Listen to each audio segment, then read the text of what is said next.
It's really no secret that emergency rooms are busy, overwhelming environments. They're very difficult to navigate, and it's very easy for most people to get lost in that type of environment. Ryan, it's like a maze out there. And really, your favorite navigation apps can't even help you in that situation. But I can. My name is Andre Huie, and I am a physician assistant, and I work in the emergency room taking care of patients. And I've done this for many years. During this time, I've developed a very good understanding of the processes in that environment and how to take care of a patient there.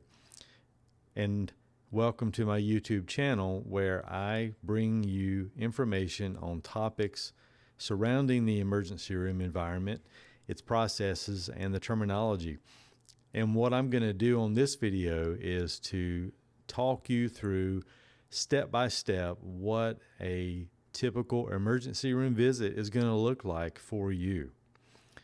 So when you do land in that environment, in the emergency room for yourself as a patient, or with a family member or even a friend, having heard this information up front on this video, you're going to be ahead of the learning curve. You're going to understand more of what's going on. And because of that, you're going to have a less frustrating visit to the emergency room, a more efficient visit, and overall, a more productive visit. I am a firm believer that any information and education that you can get on the front end of things, especially when you're talking about your health, and especially if you're talking about such a stressful environment as the emergency room, any information that you can get up front is going to be helpful. It's going to make the world a difference in a visit to that area once you've seen a video like this and you understand the processes more. So let's go ahead and just jump right into the step-by-step process of what a typical emergency room visit is going to look like for you. So you've decided that you need to go to the ER, and you're able to go by private vehicle, and hopefully someone is driving you there. That's the best scenario to happen. You've got your car parked, you're getting into the emergency room doors, and there's usually sliding glass doors, and there's signage on those doors talking about the emergency room, probably telling you no weapons allowed. You're going to be greeted by staff and also security. When you first go into most emergency rooms nowadays, especially the larger ones, you're going to be screened by security, and they're looking for weapons in order to keep you and the staff as safe as possible. Once you go through that process, you'll go into the main lobby, and usually the lobbies are wide open. They're neutral in color. They're usually very busy. There's a lot of seating around. You're going to be directed to a person sitting behind a desk with a computer, and that's a registration person. And they're going to take all of your personal information to put you into the electronic medical record, or the EMR. And what that does is it creates a chart for you in the system and puts you in line to be seen by the triage nurse. And they're going to ask you your full name, your date of birth, the reason you're there, probably confirm your insurance and some other things. Now, once you're registered, more than likely, depending on the day, you're going to be sat down in the lobby and told to wait for your name to be called for the triage room or the triage nurse. Now, that time could be minutes or it could be hours, depending on how busy it is that day. So for the sake of this video, let's fast forward and say that they've now called your name to come to the triage room.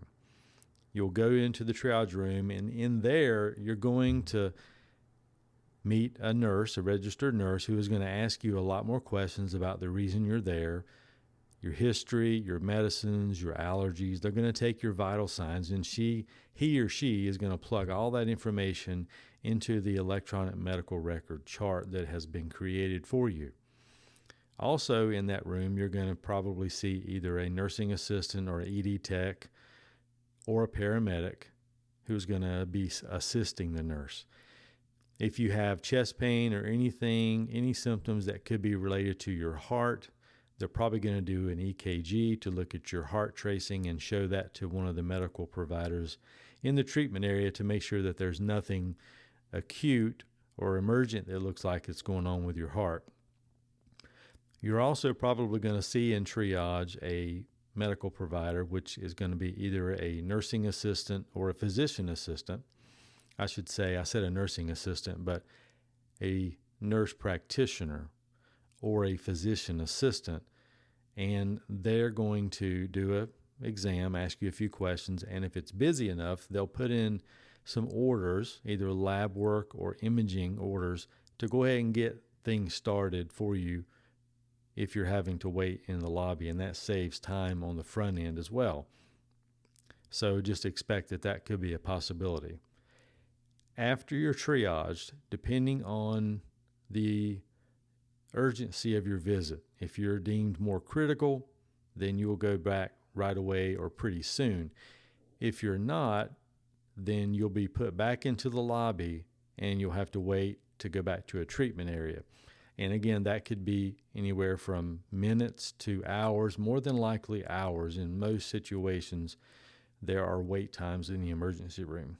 So just expect that. Okay, we're fast forwarding again. For whatever time you waited in the waiting room for a treatment area, now there's a room available in the back, in the treatment area, as we call it. So you're taken to a room where you're going to meet yet a different registered nurse who's going to ask you more questions to plug into the electronic medical record. They're going to get you in a gown, put you on an exam table, and get you hooked up to heart monitors if you need to be. They possibly will even go ahead and start an IV in your arm just in case the medical provider orders medicines or fluids, what have you. So you'll see a medical provider at some point. You could wait several minutes for that. That's either going to be a physician, a nurse practitioner, or a physician assistant. They will ask you yet even more questions, do an exam, and then they'll go back to their desk where they can put orders in for you. And that could be medications, fluids, blood work, imaging. It really depends on why you're there. At that point, you're waiting to get all that done. You will come in contact with a phlebotomist during that time who will come in and get your labs to send that to the lab to be ran. You'll either have radiology come into your room to take x-rays of whatever has been ordered, or if it's a CT scan or an ultrasound or an MRI or something like that, you'll be taken out of the department by a transporter or the nurse and then brought back after that's done. Once the testing has been done, now you and the provider are waiting for everything to result. Typically, labs take an hour or more. Imaging, probably the same thing. It just depends on how busy it is in the hospital and what the specific processes are there. Please understand that during this time, your medical provider and your nurse and the nursing assistant and the lab folks and the radiology folks, they're seeing and dealing with other patients as well. So you're waiting for all your stuff to come back. Once they have resulted, your provider will see all this on his or her computer in your chart. They will review the results of the testing. Then they will reflect back on your interview, your exam findings, and determine a plan of care for you, a disposition. Do you go home with a treatment plan and follow-up instructions as an outpatient, or do you get admitted to the hospital for a medical reason, or do you need to go to surgery? And once they have decided that, they'll come in and talk to you about that, discuss it with you. If you need to be admitted or go to surgery, they will more than likely have already contacted the medical provider with that service to ask them to come and see you. If you're going home, they will have filled out on the computer an after visit summary and printed that off, and then they will go over that, as well as the registered nurse will go over that when you're being discharged, so you will understand what is going on before you leave and where to get your prescriptions from and who to follow up with. So as I promised, that is a step-by-step walkthrough of what a typical emergency room visit could look like for you. Now, I understand that not all emergency rooms are identical.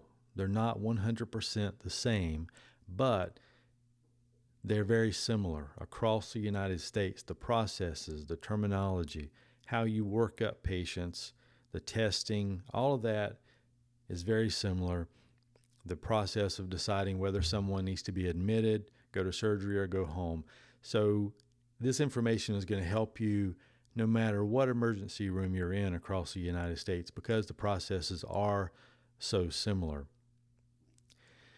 So I hope you enjoyed this video. Very valuable information, very helpful information to teach you some things up front about the emergency room environment to help you down the road. Do me a favor, please drop a comment to let me know, have you had an emergency room experience, and had you have seen this information beforehand, would it have helped you? Please be generic on your comments, meaning don't put your name, the hospital name, the emergency room name.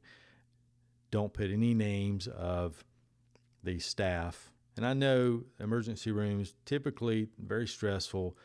You don't think of it as a good experience, but I would just like to know, had you have heard this information up front, would it have been helpful? And just please don't put any names, no bashing, just general information would be great. And also, if you'll subscribe to this channel, that would help me out tremendously.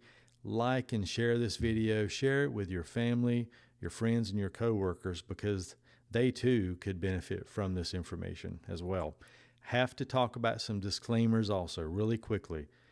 This channel does not provide medical care or medical advice. None of the information that I share should be used by you or anyone else to determine whether or not they should seek medical care. If you have an emergency, go to your local emergency room right away. Do not wait. Also, the things, the topics, the information, the views that I discuss on here do not reflect the views of any of my employers. This is strictly an informational channel, and it's information that I have developed over many years of exposure and experience of working in the emergency room. If you've found the information on this channel to be very helpful for you, then please check out other links that I have listed above for you for other videos that talk about similar information relating to the emergency room environment. I look forward to seeing you on future videos, and I truly appreciate you watching this one. Take care.